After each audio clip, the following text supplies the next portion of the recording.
이금진 부회장님 기도하시겠습니다.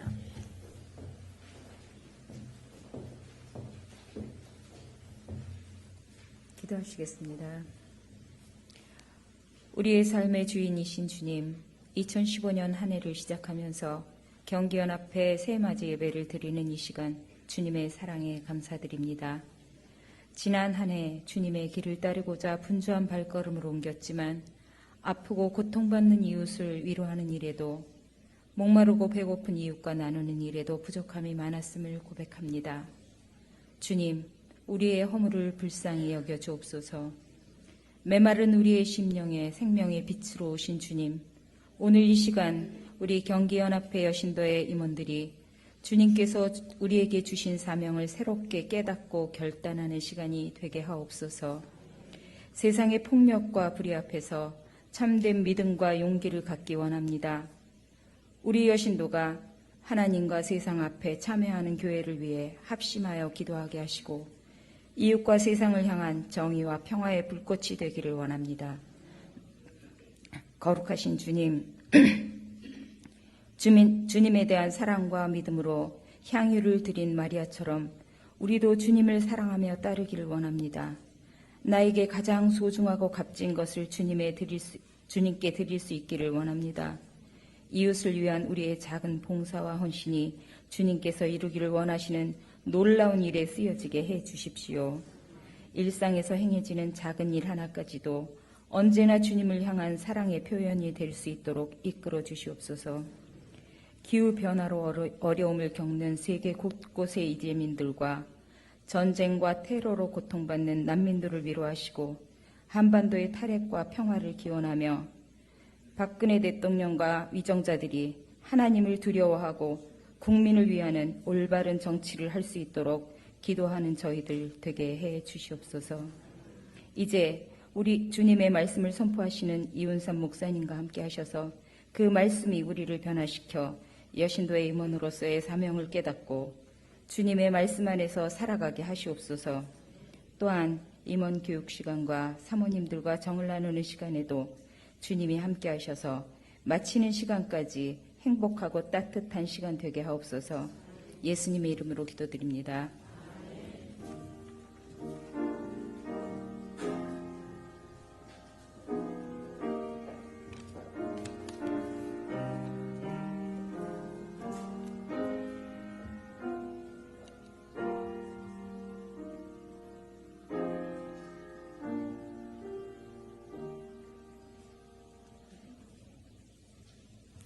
성경 말씀, 오늘 주시는 성경 말씀은 신약전서 마가복음 14장 17절로 19절 말씀입니다.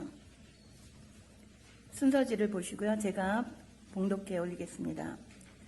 저물매 그 12를 데리시고 가서 다 앉아 먹을 때에 예수께서 이르시되 내가 진실로 너희에게 이르노니 너희 중에 한 사람 곧 나와 함께 먹는 자가 나를 팔리라 하신대 그들이 근심하며 하나씩 하나씩 나는 아니지요 하고 말하기 시작하니. 네, 이 시간에는 경기연합회 실행위원님들 나오셔서 특별 찬양을 해드리겠습니다. 다들 나오세요.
이 시간에는 주민교회 당회장으로 계시는 이은삼 목사님 나오셔서 주님 저입니까? 라는 주제를 가지고 저희에게 은혜의 말씀을 전해주시는 시간입니다. 말씀 중에 많은 은혜 받으시기 바랍니다.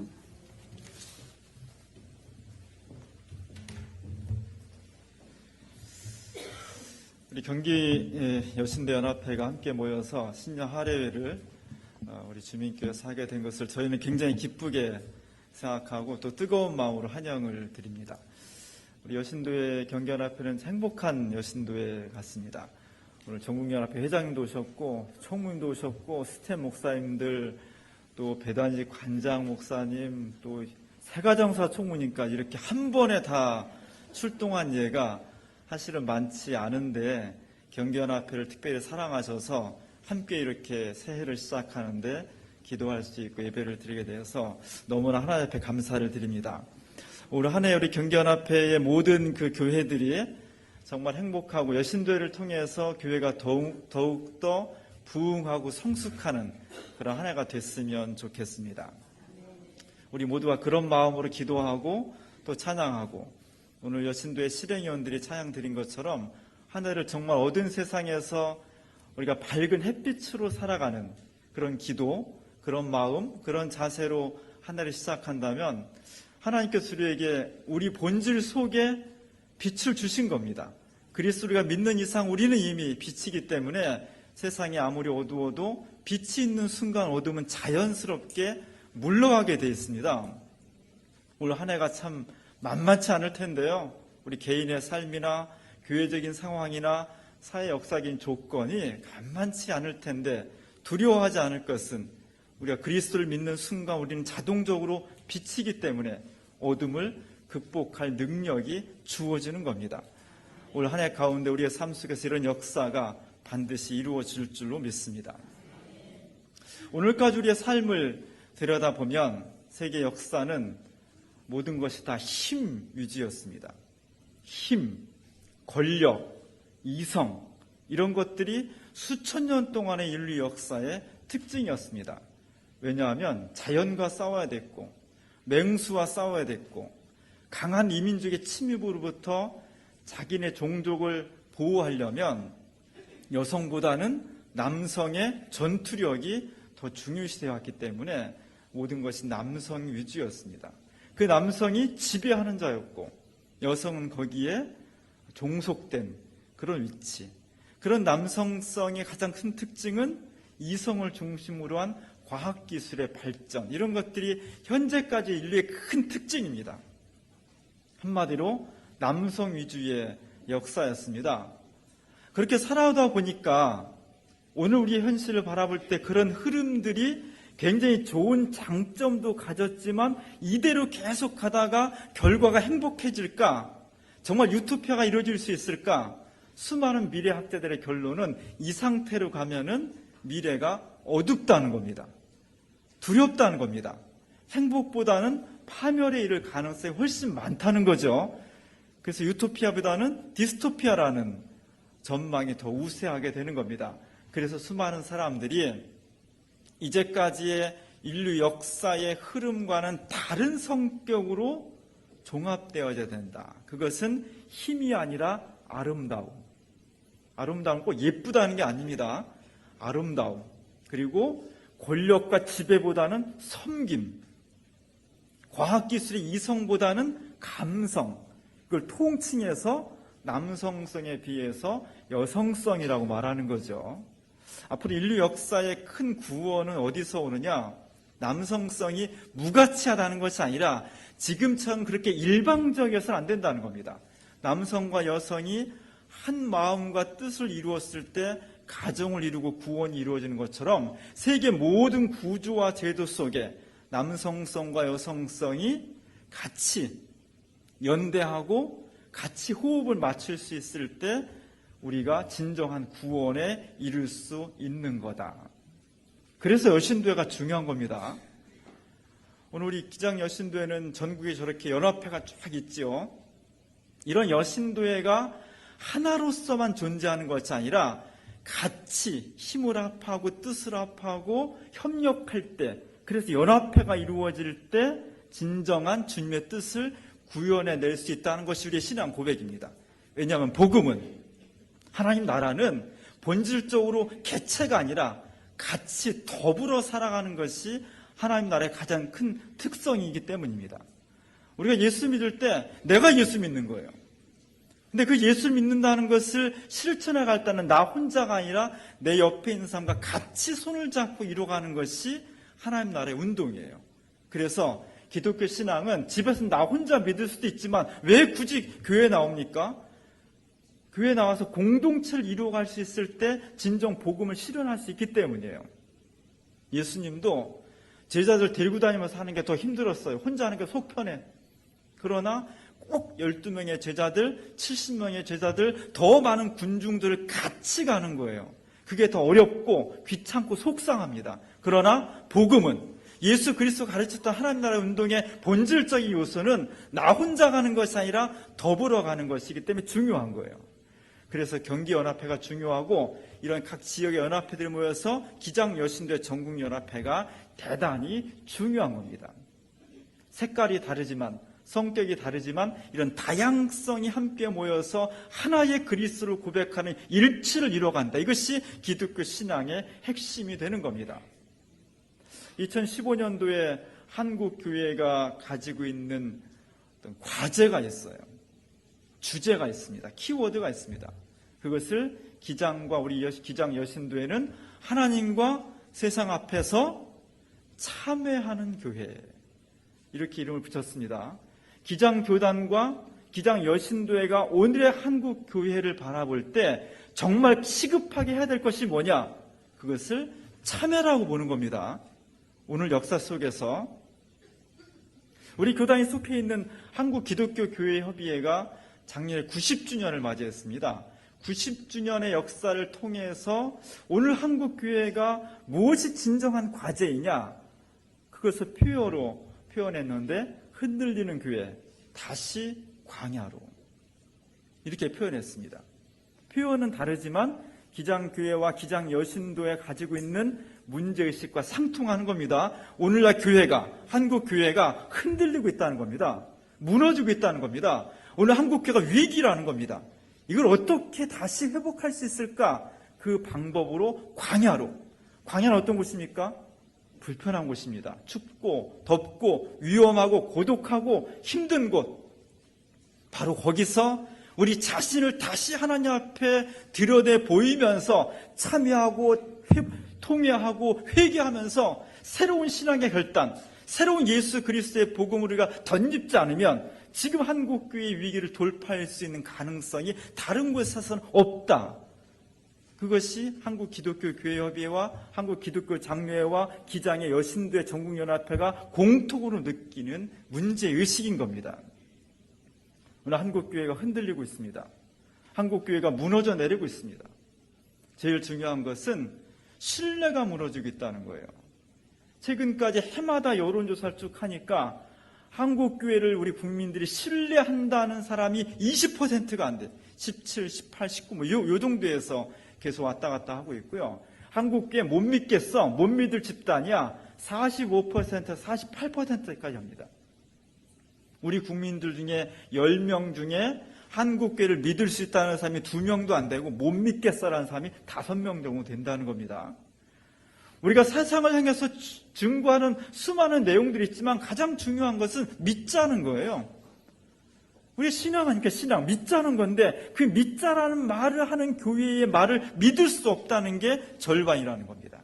이게 위기예요. 이런 현상이 오기 때문에 한국 교회와 교인들의 수가 급감하고 있습니다. 우리 교회가 불과 몇 년 전까지만 하더라도 1000만, 조금 더 과장하면 1200만 막 이렇게까지 자신 있게 말했습니다. 지금 800만, 조금 더 솔직하게 말하면 650만까지 보고 있어요. 그리고 더 중요한 것은 20년 후가 되면 한국 교회는 300만까지 떨어질 거다. 이런 어두운 전망을 하고 있습니다. 물론 그것이 안 맞을 수도 있어요. 근데 이것이 정말 피부로 느껴지는 것은 우리 기장교회뿐만 아니라 여러 교회를 제가 돌아다녀 봤는데 뒤에서 이렇게 앉아 있으면 허예 그냥 교회에 앉아있는 분들의 뒷모습이 허예요. 그것은 교회가 노쇠화하고 있다는 겁니다. 당장 우리 교회마다 청년들이 줄고 있고 청소년들이 줄어들고 있고 주일학교 어린이들이 없어요. 물론 애를 안 낳아서도 그렇지만 옛날엔 주일학교가 바글바글했고 청소년들이 많아서 교회가 가난했지만 전망이 있었던 겁니다. 지금 한국교회의 위기는 전망이 어둡다는 거예요. 그 가장 중요한 원인은 한국교회의 신뢰가 무너지고 있다는 겁니다. 왜 그럴까? 오늘 많은 사람들이 한국교회를 바라볼 때 첫 번째 이미지는 뭐냐? 부자다. 성공하고 있다. 그래서 너무 유명한 그림이죠. 미켈란젤로의 시스티나 소성당에 그린 천장화에 하나님께서 아담에게 생기를 불어넣는 저 유명한 그림에 세상 사람들이 패러디를 했는데 거기에 돈을 주는 거죠. 쓴웃음이죠. 저런 모습을 볼 때마다 가슴이 아프죠. 그러나 부인을 못하겠는 거 왜? 오늘 한국교회와 세계 모든 교회들이 실제로 물질, 성공, 번영, 축복 이런 것들이 잘못된 것은 아니지만 너무 그쪽으로 세속적인 가치관으로 경도되어 있다는 겁니다. 그 속에 간직해야 될 영적인 진정한 정신적인 가치들, 예수님께서 보여주신 정말 진정한 생명의 가치들은 점점 축소되고 있고 부수적이 돼야 될 물질과 성공과 번역이 지나치게 비대해졌을 때 세상 사람들이 느끼는 교회에 대한 이미지는 정말 청빈하고 진리를 찾고 겸손하고 섬기고 이런 모습은 잘 찾아볼 수 없고 욕심, 출세, 성공, 부자, 축복 이런 것들로 너무나 강하게 이미지 되어지고 있다는 것. 그걸 찾아서 그 사람들이 교회로 올 수 있을까? 안 온다는 거죠. 이것이 한국 교회가 가지고 있는 위기입니다. 이 위기를 한국 기독교 교회 협의회와 기장과 기장 여신대가 가장 예민하게, 가장 적확하게 포착하고 있다는 것. 거기에 가능성이 있는 겁니다. 내가 아픈데 어디가 아픈지도 모르면 그 사람 죽을 수밖에 없어요. 내가 아픈데 어디가 아픈지를 정확하게 아는 것이 그가 건강해질 수 있는 첫 출발이 되는 겁니다. 이 출발점을 어디서 찾아야 될 거냐? 저는 여신도에 가지고 있는 본질적인 특성, 하나님 앞에서 정말 예민하게 나를 바라볼 수 있는 그 특성, 거기가 구원의 새로운 창조, 새로운 출발점이 될 수 있다는 겁니다. 우리 레오나르도 다빈치를 너무나 잘하고 있습니다. 저 그림 무슨 그림이에요? 최후의 만찬이. 저거 모르면 진짜 안 되죠. 저 그림은 세로가 4m 60cm예요. 굉장히 큰 그림입니다. 가로가 8m 80cm예요. 굉장히 큰 그림입니다. 저 그림은 보존 상태가 굉장히 나빠요. 다빈치는 아주 실험 정신이 강한 사람이라 저 그림을 벽화로 그렸는데, 벽화는 보통 프레스코라는 것을 그리는데 이 사람은 새로운 방법으로 템페라 화법이라는 것을 통해서 그림을 그렸어요. 그러다 보니까 몇 년 지나지 않아서 그림이 막 탈색되고 벽에서 떨어지고 막 그래서 저 간신히 저것도 보존을 많이 해놓은 거고요. 저 그림이 이태리에 있는 밀라노의 산타마리아 수도원이라는 곳에 식당 벽화를 그린 겁니다. 수도원에 있는 많은 수도사들이 밥을 먹을 때마다 예수님께서 제자들과 나눴던 최후의 만찬 식탁을 좀 보면서 주님이 뭐라고 하셨을까? 주님이 우리가 어떤 마음을 가지고 있을까? 그걸 느끼면서 밥을 먹으라는 거예요. 소화가 잘 안 됐을 것 같아요. 편하게 먹어야 되는데 예수님이 저 십자가 달려 죽기 그날 밤에 제자들한테 내 살이다, 내 몸 피다 막 소화가 잘 안 됐을 것 같아요. 어쨌든 수도원과 다빈치가 저 그림을 대형 그림을 그리면서 그 당시에 진지한 성직자들과 수도사들에게 그리스도교의 본질, 정말 주님이 우리에게 원하셨던 것이 무엇인가를 밥 먹으면서까지도 잊어버리지 말라는 거예요. 저게 1498년도에 그렸습니다. 한 3년 동안 작업해서 그렸는데 저것을 그릴 때에 지금부터 500년 전에 이탈리아의 위대한 그 화가들에게 최후의 만찬의 그림은 하나의 도전이었어요. 왜냐하면 한 사람 얼굴 그리는 것도 쉽지가 않은데 한 화폭에 13명을 그려야 돼. 예수님을 비롯해서 베드로, 요한, 야고보, 유다까지. 근데 그 13명이 각각 다 캐릭터가, 성격이 다 다른 거예요. 그 13명의 사람을 각각 다 특성을 다 잡아서 그리되 한 화폭에서 그러니까 또 통일성이 있어야 돼. 이 대단히 어려운 거예요. 지금으로 치면 그 미대 갈 때 그림 그리는 최고의 난이도의 그림이 최후의 만찬을 그리는 거였습니다. 다빈치가 걸작을 그린 거죠. 사실 최후의 만찬에는 두 가지 전통이 있어요. 하나는 예수님께서 축사하시는 장면이에요. 이것은 내 살이다. 너희 몸을 너를 구원하기 위해 내가 주는 내 몸이다. 또 하나는 이것은 내가 너희를 흘리는 내 피다. 이렇게 축사하시는 장면. 이 장면을 그리는 것이 굉장히 많습니다. 왜냐하면 이 장면이 많은 사람들에게 미사를 드릴 때 성만찬에 쓰여지는 그림이기 때문에 이 장면을 많은 화가들이 주로 많이 그렸어요. 축사하시는 장면. 저 장면은 별로 긴장되지 않죠. 예수님이 이거 축복해주는 장면이니까. 근데 다빈치는 또 하나의 전통. 내가 내 몸과 내 피를 나누어 주는데 이 중에 한 사람이 나를 팔아먹을 거다. 이 놀라운 선언하는 장면을 그리는 또 화가들이 있었어요. 다빈치는 두 번째 장면을 그리게 되는 겁니다.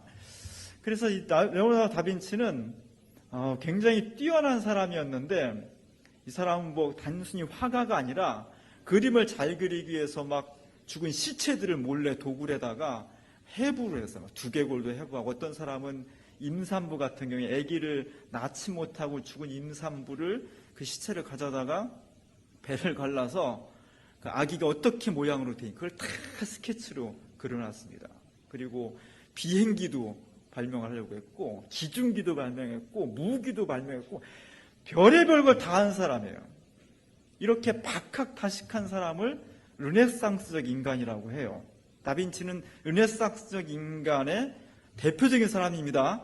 이 사람이 최후의 만찬을 그리기 위해서 자기 뭔가 좀 색다르게 뭔가 감동적이고 충격적인 그런 장면을 그렸으면 좋겠다 싶어서 이 그림을 그리는 데만 2년 동안이나 이 그림을 구상을 했다고 그래요. 이 당시까지 수많은 사람들이 그 최후의 만찬을 그릴 때 즐겨 쓰는 구도는 바로 저런 구도였습니다. 저것은 다빈치보다 한 15년, 20년 전에 그린 유명한 화가 기를란다요라는 사람이 그린 그림인데 대개 12명, 예수님 포함해서 12명이 한 좌석에 앉고 한 사람만 별도로 딱 앉아요. 누굴까요? 유다. 유다는 저 12명의 예수 공동체를 배신한 사람이니까 그 반열에 들 수 없다는 거예요. 저 구도가 오랜 사람 동안 많은 사람들이 즐겨 그렸던 그런 구도였습니다. 근데 다빈치가 위대한 것은 다빈치의 최후의 만찬은 저 구도를 깨버렸어요. 유다가 저 사람들과 별도로 떨어져 있는 것이 아니라 저 사람들 속에 자연스럽게 같이 묻어 있는 거예요. 다시 말하면 예수 그리스도를 배반하는 배신, 예수 그리스도를 팔아먹는 악이라고 하는 것은 딱 구별되게 우리랑 별도로 떨어져 있는 특성화된 것이 아니라 우리도 모르게 내 속에 들어와 있는 거라는 거죠. 얼핏 보면 다빈치의 최후의 만찬 그림에서 유다가 누구지? 잘 못 찾아요. 우리는 사탄이, 악이, 우리가 딱 보기에 저놈은 사탄이야, 저건 악이야 이렇게 구별할 수 있다고 생각하면 안 된다는 거예요. 예수를 배신할 사람, 저 사람 예수를 배신할 사람 이렇게 낙인이 찍힐 수 없다는 겁니다. 우리가 누구나 다 예수를 배신할 수 있고 우리가 언제든지 어느 순간에 사탄이 될 수 있다는 것을 다빈치는 저 그림을 통해서 이미 우리에게 가르쳐 주는 거죠. 그래서 다빈치는 상당히 위대한 사람인데 2006년도에 다빈치 코드라는 영화가 개봉이 됐습니다. 다빈치 코드라는 댄 브라운이라는 소설가가 다빈치의 최후의 만찬을 소재로 삼아서 소설을 썼어요. 그 소설이 세계적으로 베스트셀러가 됐고 영화로도 한 10년 전에 만들어 우리나라에 상당히 많이 흥행을 했습니다.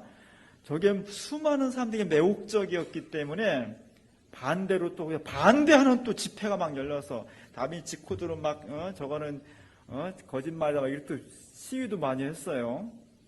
다 잊어버렸죠? 다 잊어버렸는데 다빈치 코드가 남긴 상처와 자국은 지금 우리 시대에 많이 아직도 남아 있습니다.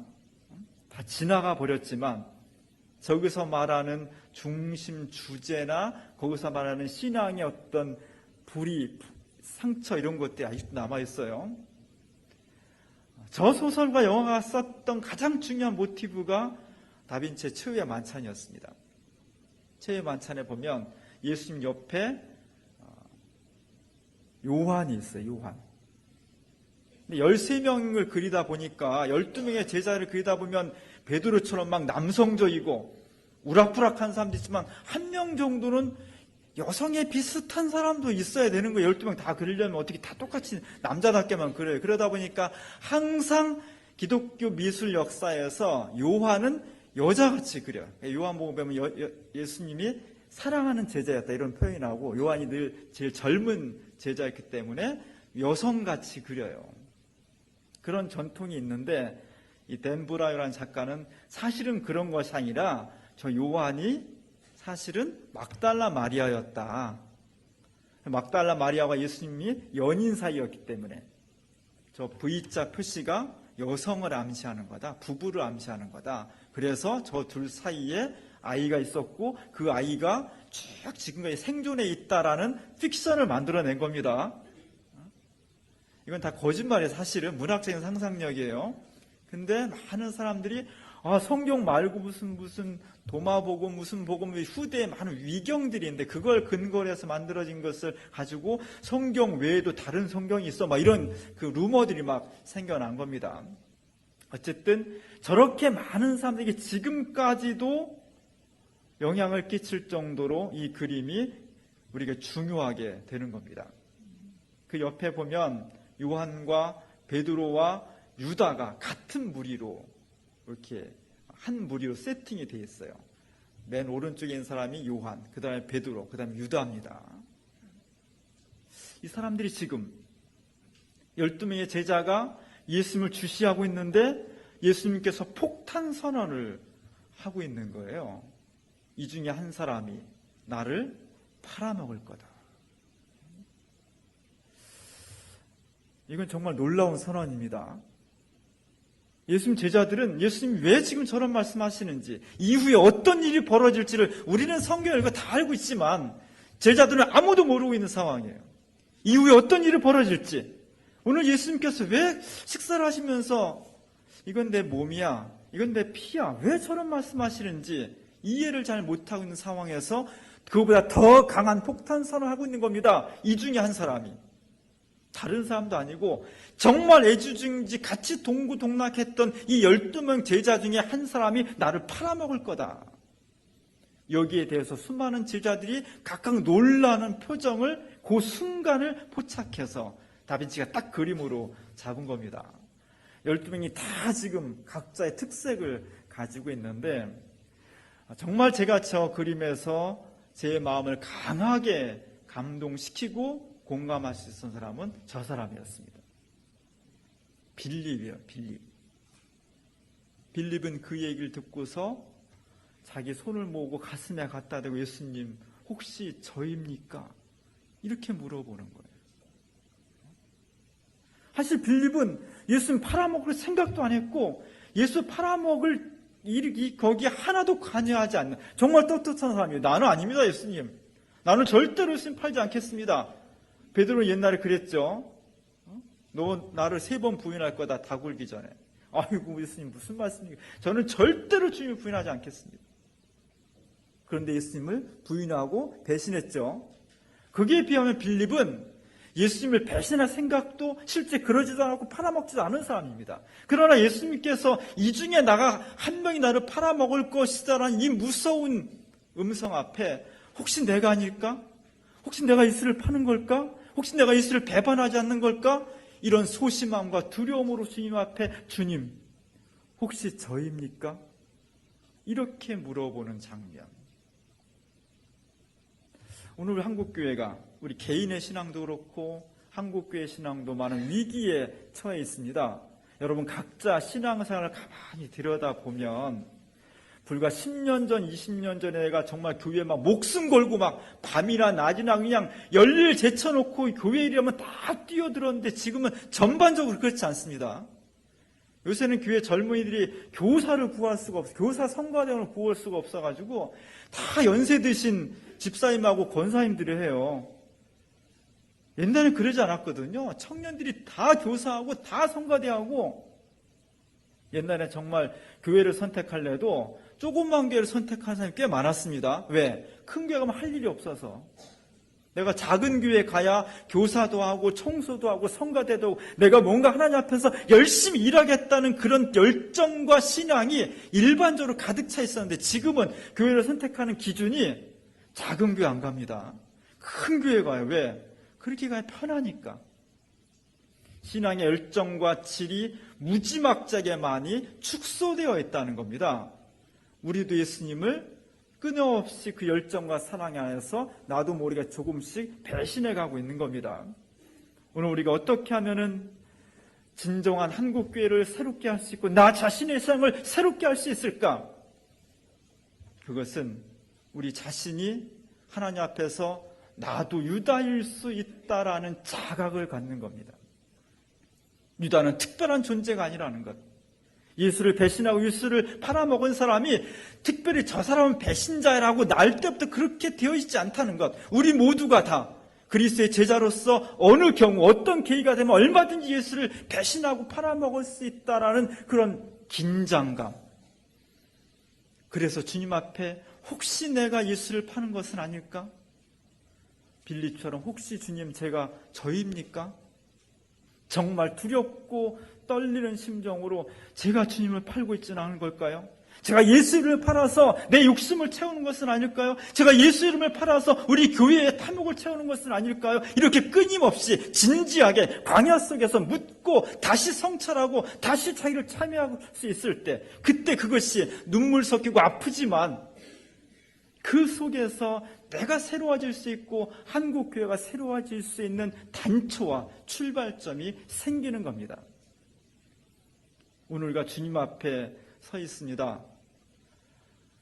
자신 있고 당당한 모습도 한편으로는 필요하고, 또 한편으로는 정말 우리가 교회가 흔들리고 있고 한국교회가 무너지고 있다는 것을, 그래서 정말 우리가 참여하는 심정으로 새롭게 해야 되는 것을 우리가 확신하고 공감한다면, 우리는 예수 그리스도의 수많은 제자 중에서 주님 혹시 제가 주님을 팔고 있는 것은 아닐까요?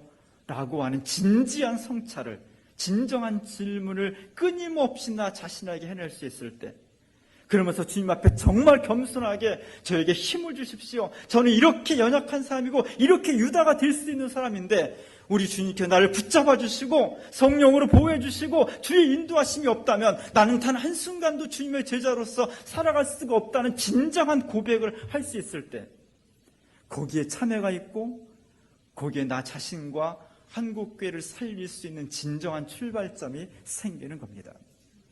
주님 저입니까? 이 고백이 2015년도를 시작하는 우리 경기 신도연합회의 모든 교회와 신령들 속에 끊임없이 되어올려져서 그 참회를 통해서 진정한 그리스도인으로 새롭게 출발할 수 있는 놀라운 역사가 우리 2015년도에 함께 할 수 있기를 주님의 이름으로 간절히 축원합니다. 기도하겠습니다. 은혜로우신 하나님, 우리도 언제든지 주님을 배신할 수 있고 주의 이름을 팔 수 있는 사람들입니다. 우리의 신앙이 흔들리고 있고 한국교회가 무너져 가고 있는데, 주님 저희가 우리 자신을 돌아보면서 끊임없이 주님 저입니까? 나는 이렇게 연약한 사람입니다. 나를 긍휼히 여기시고 성령을 통해서 붙잡아 주시고 예수 그리스도의 복음을 통해서 우리를 다시 한번 세워주시기를 겸손하게 구하는 저희들 될 수 있도록 도와주시옵소서. 이 믿음, 이 참회를 가지고 2015년도를 믿음 가운데에서 시작하여서 우리 자신을 새롭게 하고 한국교회를 새롭게 출발시킬 수 있는 우리 여신도의 경기연합회가 될 수 있도록 축복해 주시옵소서. 예수님의 이름으로 간절히 기도합니다.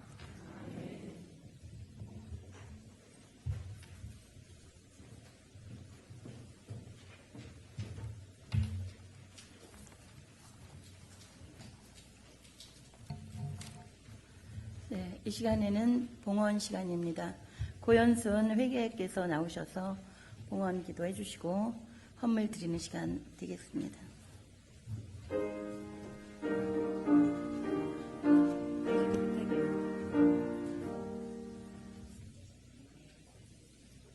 만유의 주가 되시는 하나님 아버지, 은혜에 감사드립니다. 오늘 여신도 새해맞이 예배로 주님께 영광 돌리오니 무한 감사드립니다. 여기에 모인 모든 자들에게 은혜로 함께 하심에 감사드립니다. 오늘 주신 말씀을 마음에 새겨 각 지혜로 돌아가 하나님과 세상 앞에 정말 저희들이 빛과 소금의 역할을 감당할 수 있는 자로 삼아 주시옵소서. 저희가 먼저 모든 것을 내려놓고 주님과 동행할 수 있는 은혜를 허락하여 주셨기를 간절히 바라고 기도드립니다. 사랑의 하나님, 저희들은 마리아가 옥합을 깨뜨린 것처럼 저희들이 작은 정성을 모아 주님께 드립니다. 이 물질이 주님께 영광되게 허락하여 주시옵소서. 하나님의 거신 평화와 은총이 함께 하시기를 예수님 이름으로 기도드립니다. 아멘.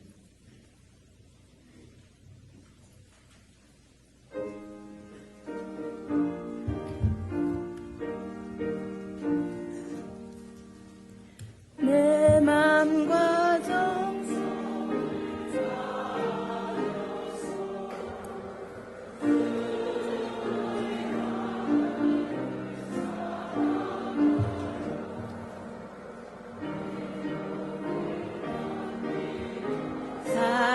사랑하듯 형제와 이웃을 사랑하람. 주께서 우리에게 명하시니 명령 따라서 살아가리. 널 미워해 치는 원수라도 언제나 너그럽게 사랑하람. 널 핍박하는 자 위에서도 신실한 마음으로 복을 빌람. 주께서 우리에게 명하시니 그 명령 따라서 살아가니. 나 항상 주님을 멀리하고 형제를 사랑하지 못하여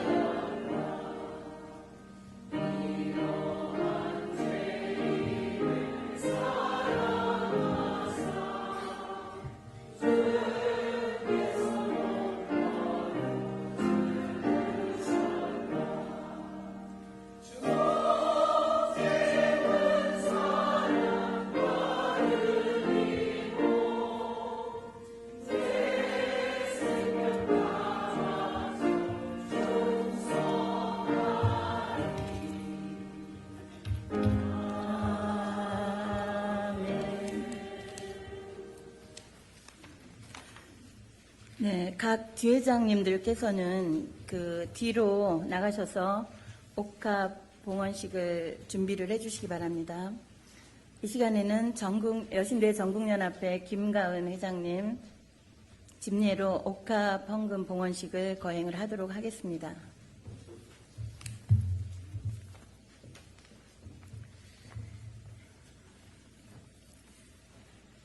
네, 여러분, 이제 옥합 헌금이 어떤 것인가, 왜 이런 것을 하는가, 여러분 제가 잠시 말씀을 드리고 봉헌식을 하겠습니다.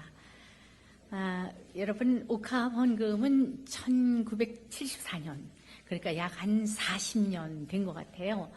그때에 여신도의 전국연합회 국내 선교부 거기에서 간접 선교를 위해서 정착한 것이 바로 이 옥합 헌금입니다. 그러니까 전국적으로 이제 이 운동이 확산이 되었어요. 그래서 여러분도 아시다시피 이제는 정말 나눔 선교를 위해서 선교비로서 각 교회마다 이렇게 정착을 하게 된 것이죠. 아까도 말씀을 드렸지만 한 여인이 예수님의 그 발밑에 앉아서 그렇게 값비싼 향유를 부은 그 성경의 기사가 아마 이 헌금을 드리게 된 그런 이유였다고 생각을 합니다.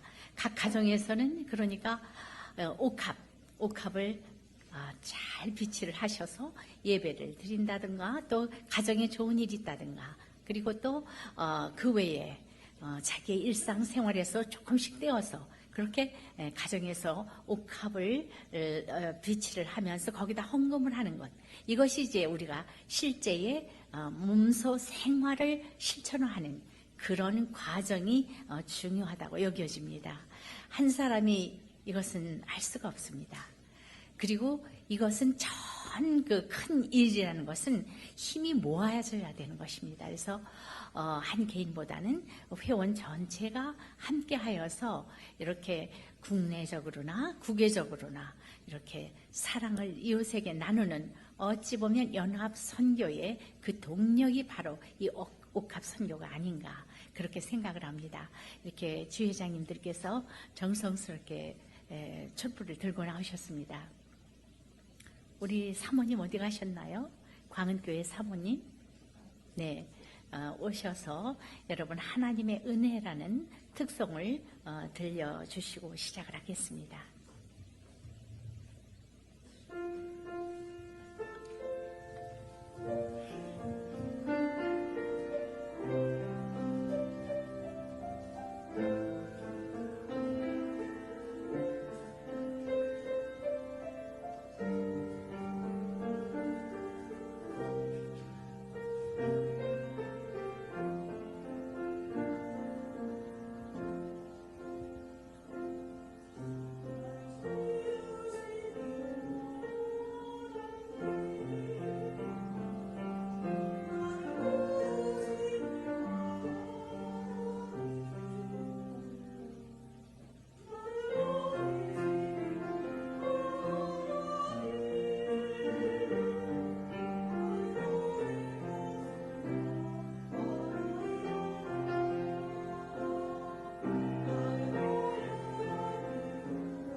성서의 말씀을 봉독해 올립니다. 요한복음 12장 1절로 8절입니다. 6월절 엿새 전에 예수께서 베다니에 가셨다. 그곳은 예수께서 죽은 사람 가운데 살리신 나사로가 사는 곳이다.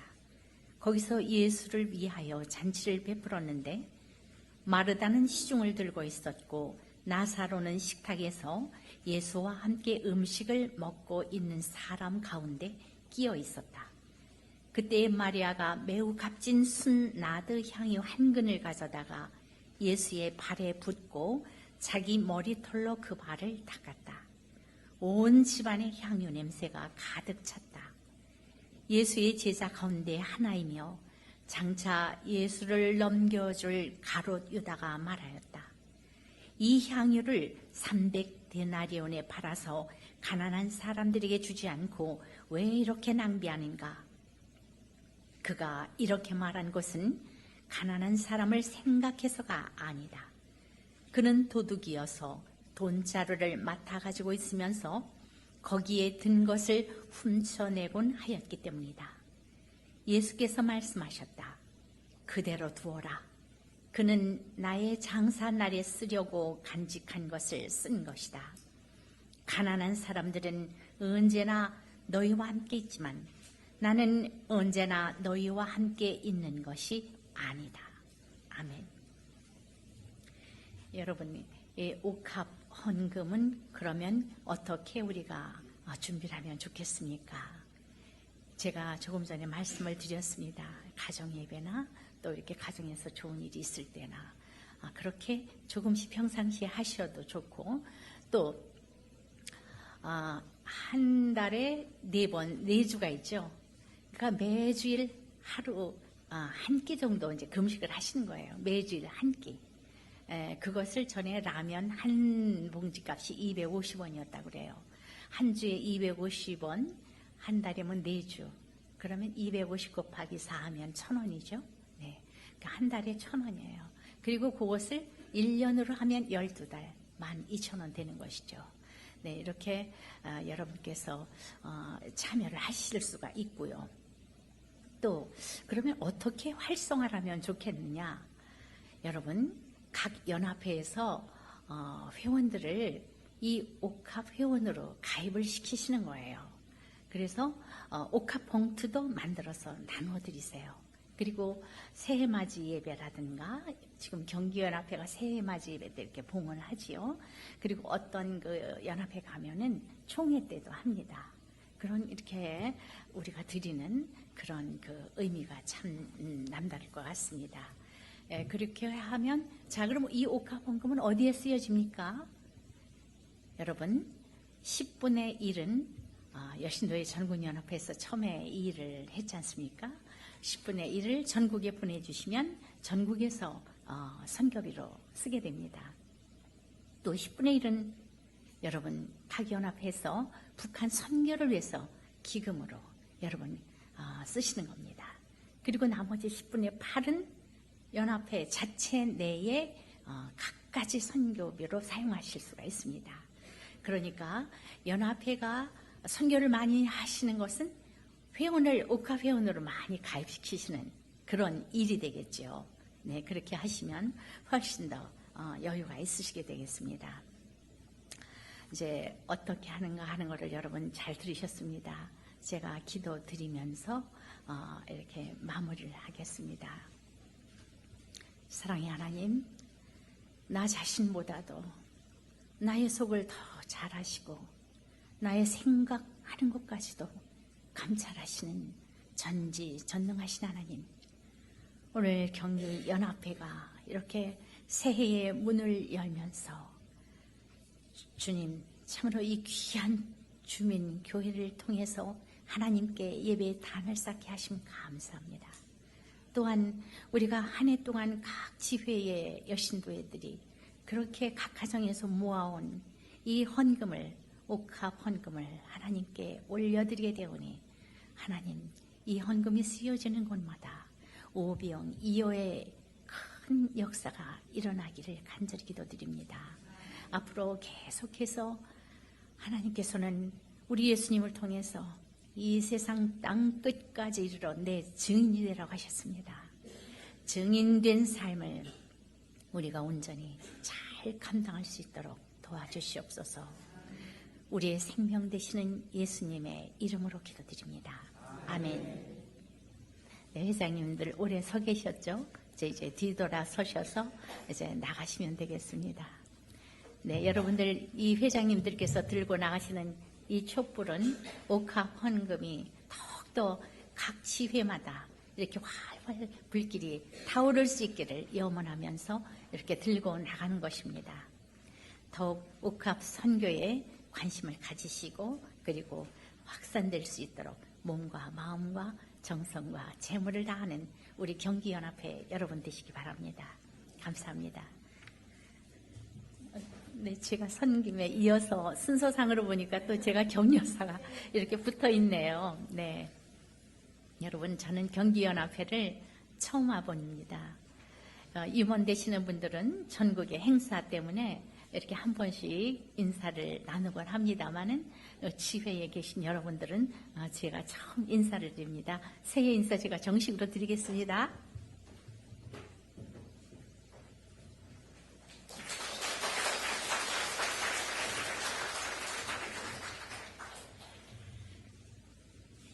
네, 그래요. 오늘 목사님께서도 말씀을 주셨습니다. 참 우리 누구나 다 성공하기를 원해요. 그렇죠? 그런데 자, 성공은 자기 자신이 끊임없는 노력을 해야 되죠. 참 힘을 들이고 애쓰고 자, 그러면은 성공을 했습니다. 그 결과는 누구에게 옵니까? 나 아닌 다른 사람에게 갑니까? 성공은 자기 자신에게 결과는 돌아옵니다. 그렇다면 우리는 어떤 사람이 되어야 할 것인가? 우리는 열매 맺는 사람이 되어야 될 것이라고 생각합니다. 열매는 씨앗이 일단 뿌려져야 되죠. 자, 그 씨앗이 썩어져야 됩니다. 그러면 씨앗이 뿌려졌다고 해서 다 열매 맺습니까? 아니죠. 그렇죠? 네. 여러분, 제가 정말 올 한해 여러분, 우리 자녀들에게도 우리 스스로에게도 성공하는 사람이 되라고 말하기보다는 열매 맺는 너희들이 되어라. 그리고 우리가 되자. 그렇게 말하는 사람이 되었으면 좋겠습니다. 열매를 맺으려면은 참 묵은 땅도 뒤엎어줘야 되고 거기에 들어있는 돌이나 자갈이나 다 걸러내야 되고 또 잡풀도 다 뽑아줘야 되고 여러분 결국 그 땅은 우리 마음이라고 저는 생각을 해봤습니다. 우리 마음, 이 땅인 우리 마음을 다 그렇게 뒤엎어서 보드라운 어린아이 살것과 같이 목사님께서 주시는 말씀을 딱 순종으로 받아들여 확 흡수하는 우리 모두. 그래서 여러분의 가정이나 섬기시는 교회나 그리고 연합회나 우리가 다 정말 30배, 60배, 100배 많은 열매 맺는 올 한해 여러분 사시길 바랍니다. 감사합니다.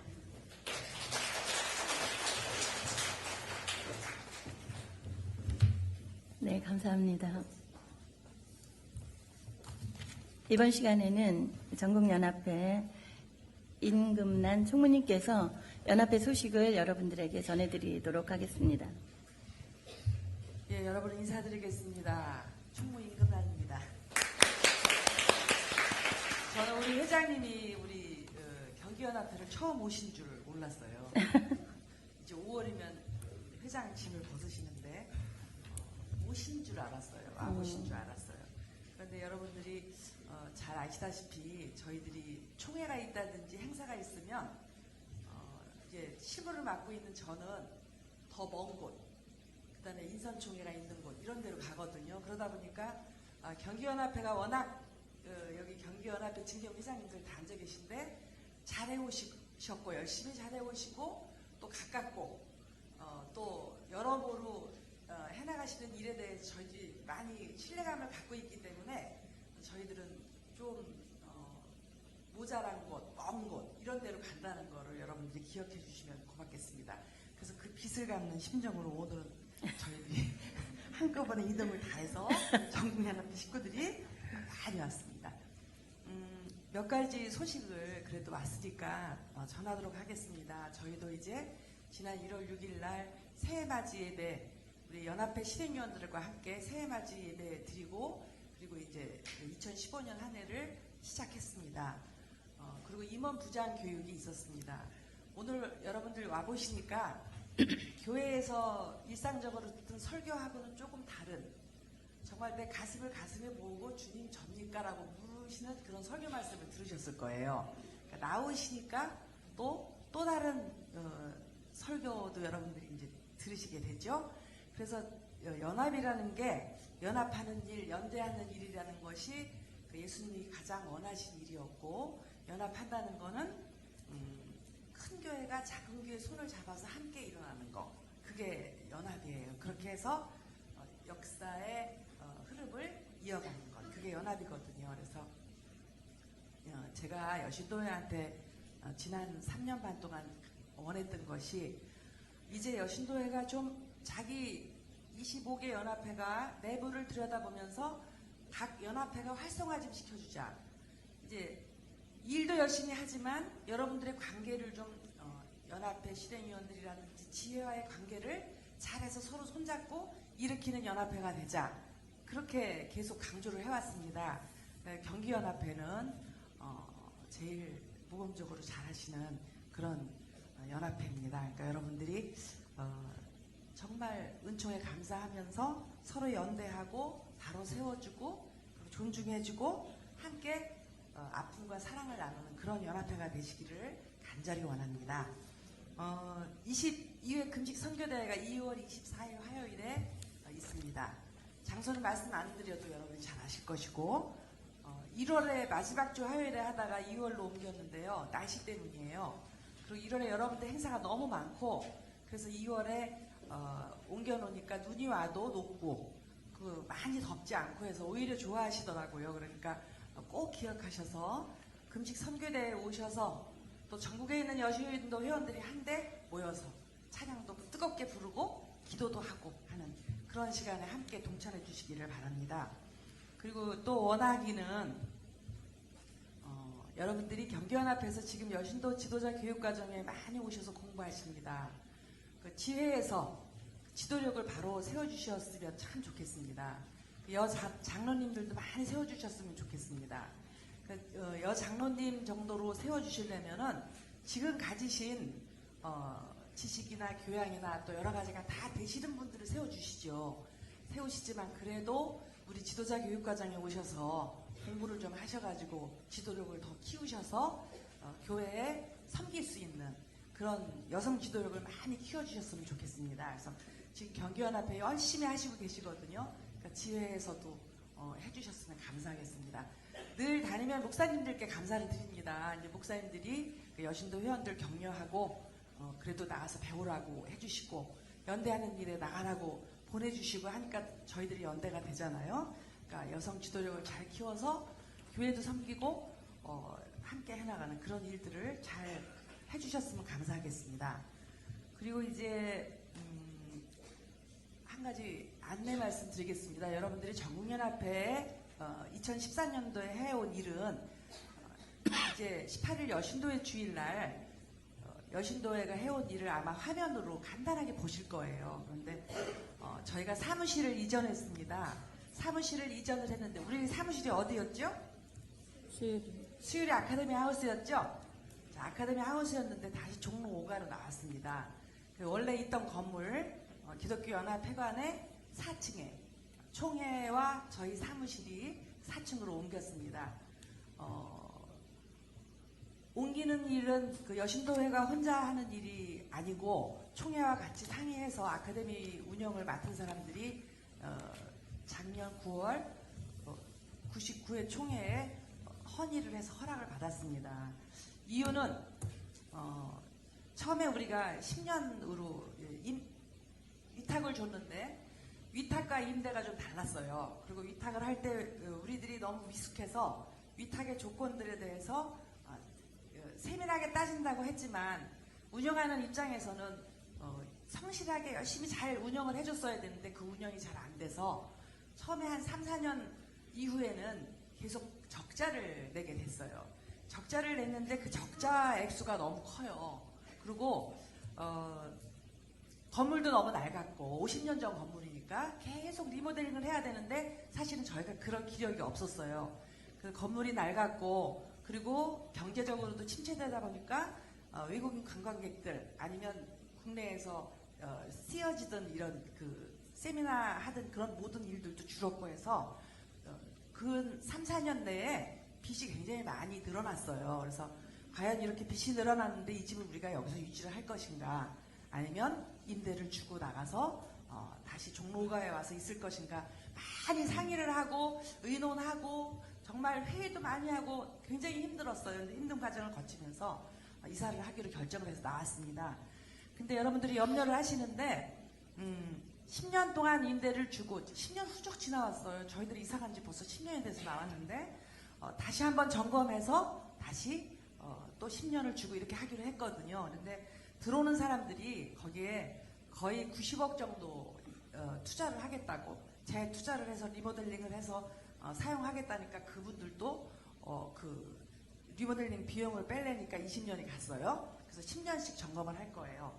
그리고 실제로 저희가 아카데미 그 하우스를 살 때는 120억에 샀지만 지금 현재는 3배 이상의 3배, 4배 이상의 사실은 재산 가치는 높아졌어요.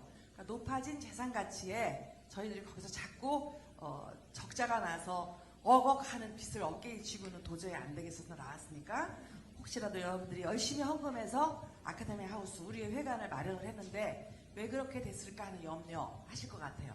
들어오시면서 있는 그 헌금 그 내역 탑은 그쪽에서 조각공원을 만들겠대요. 그래서 거기다 그대로 두기로 했고 여러분들이 내신 헌금 명단은 다시 다 정리해서 저희 사무실에 다시 그 명단을 게재할 수 있도록 기념실 하신 분들도 다 다시 그 공간을 만들어서 할 수 있도록 그렇게 하겠습니다. 이해를 여러분들에게 구하면서 전국연합회 소식 말씀드렸습니다. 고맙습니다.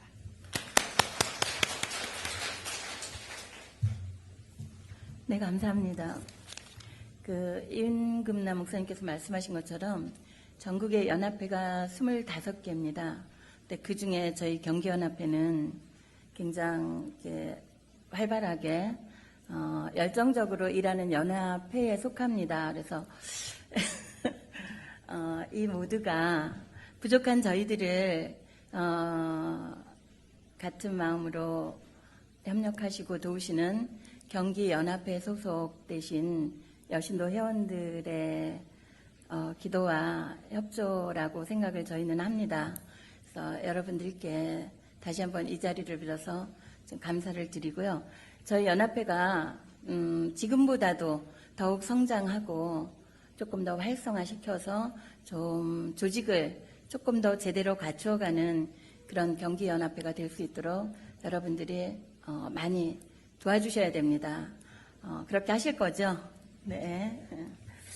감사합니다. 이 시간에는 저희 새해맞이 예배를 위해서 많은 분들이 축하해 주시러 오셨어요.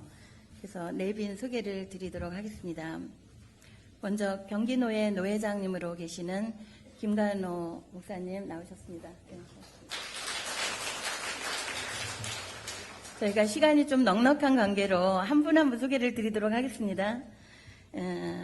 오늘 말씀을 저에게 정말 듣기 힘든 말씀을 전해주신 주민교회 당회장 목사님이신 이은삼 목사님.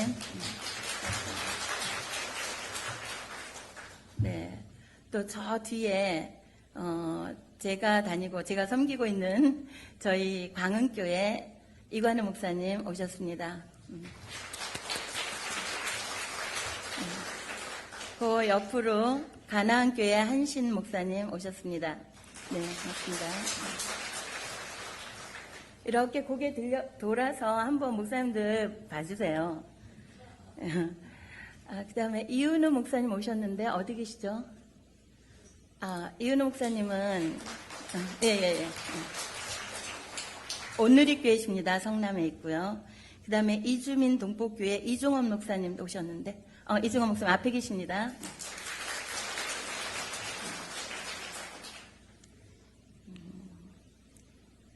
그 다음에 임승철 목사님 들어오셨나요? 밖에 계시나 봐요. 광고 하시려고. 네. 그리고 전국연합회에서 우리 김가은 회장님, 또 일어나 주세요. 임금란 목사님, 구미영 간사님, 황현주 간사님, 배단이직 관장이신 박인숙 목사님, 전국연합회 식구들입니다. 제가 세가정사 송정숙 총무님, 네. 전년도 김혜경 회장님이 경기연합회를 이끌어 가실 때 김가은 회장님이 저희 연합회에 한 번도 못 오셨어요. 그래서 제가 이번에 좀 때를 썼습니다. 이제 5월이면 임기가 마치시는데 경기연합회 2년에 한 번은 오셔야지 저희가 좀 더 힘을 받겠다라고 특별히 부탁을 드려서 없는 시간 내셔서 와주셨습니다. 전국연합회 감사드립니다. 네. 그 다음에 사모님들 많이 오셨어요. 먼저 주민교회 윤혜숙 사모님 뒤에 계십니다. 사모님들 다 일어나 주시죠. 윤혜숙 사모님, 가나안교회 김보은 사모님, 예, 저희 광흥교회 찬양해 주신 백소연 사모님, 그 다음에 광흥교회 이재숙 사모님, 저희 부목사님 사모님이십니다. 일어나 주세요. 그 다음에 창곡교회 김희주 사모님, 농촌교회 이은주 사모님, 조은주 사모님, 예. 그리고 김영미 사모님 한신대교회, 네. 혹시 제가 빠뜨리신, 수원교회 우경화 사모님, 금토교회 이계순 사모님도 오셨는데요. 네, 뒤에 계십니다. 이분들이, 저희 목사님들을 목회를 도우시는 사모님들이세요. 여러분들 많이 기도해 주시고요. 박수로 환영해 드리죠.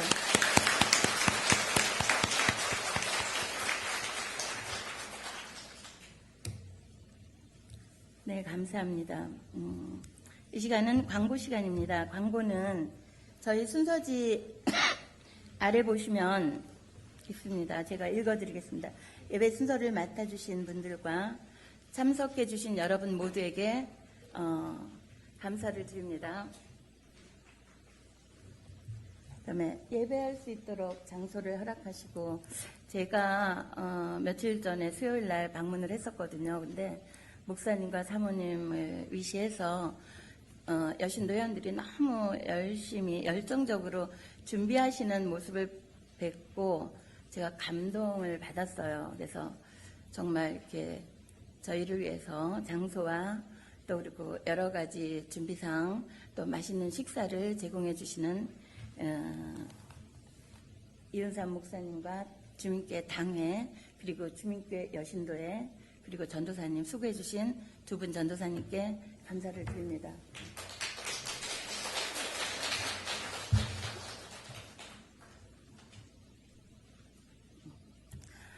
이제 예배가 마치면 저희 점심시간이에요. 근데 여기 점심시간은 특별히 제가 부탁을 받기를 점심시간을 조금 12시 30분으로 늦춰달라는 부탁을 받았습니다.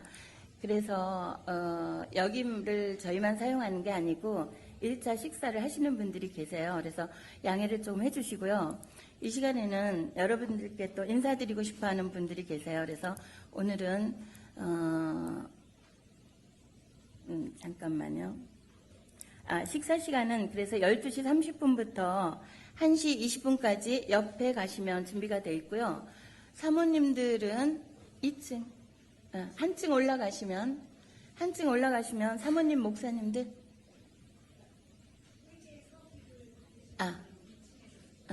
회계하고 서기교육 받으실 분들은 위층으로 한층 올라가셔서 거기에 따로 뷔페가 준비되어 있으니까 거기서 식사를 하시고 또 교육받으실 교육장이 그쪽에 있습니다. 그러니까 그렇게 좀 올라가 주시고요. 목사님들은 여기서 같이 하시나요? 네. 나머지 분들은 옆에 식당에서 하시도록 그렇게 하겠습니다. 그리고 식사를 1시 20분까지 다과 준비까지 다 되어 있다고 합니다.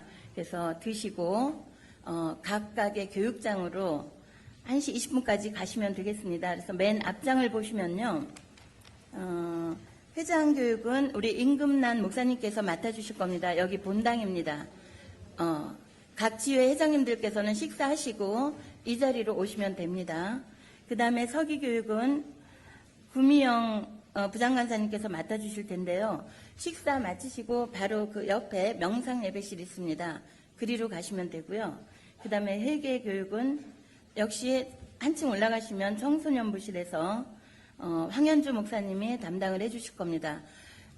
회장님들은 이리로 오시고 서기 보시는 분들은 2층, 우회층, 회계분도 위층. 그리고 혹시 난 교회에서 아무것도 안 맡았는데 라고 하시는 분들은 내가 차기 회장을 해야 되겠다 이런 마음이 드시는 대로 그래서 여기서 교육을 받으셔도 좋고요. 관심 가는 대로 가셔서 교육 받으시기 바랍니다. 네, 감사합니다. 이 시간에는 한신대에서 그렇죠. 이 시간에는 우리 경기노예 당회장이신 김관호 목사님 나오셔서 축도하시고 예배를 마치도록 하겠습니다.